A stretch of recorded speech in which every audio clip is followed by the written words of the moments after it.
welcome muli sa ito YouTube channel. Luluto pala tayo ng mga brad. Luluto tayo ng bibingka. Papakita ko sa iyo kung ano ang pagluto at saka pag-prepare kung ano mga sangkap mga brad sa ating bibingka. Bibingka yung puto bigas saka yung bibingka. So abang-abang lang kayo mamaya mga brad.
So karagdagan ng mga brad.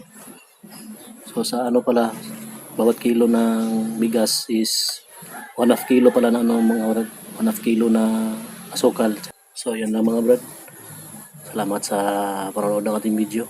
Sana po may nakuha kayo sa aking tutorial kung paano magluto ng bibingka. Simpleng version lang yung mga brad.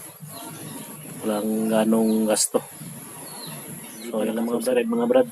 I-subscribe naman sa ating channel. Tsaka paki-like sa ating mga video mga brad. Malaking tulong yun sa amin mga brad. So, yan lang mga brad. Hanggang sa susunod nating video. Salamat.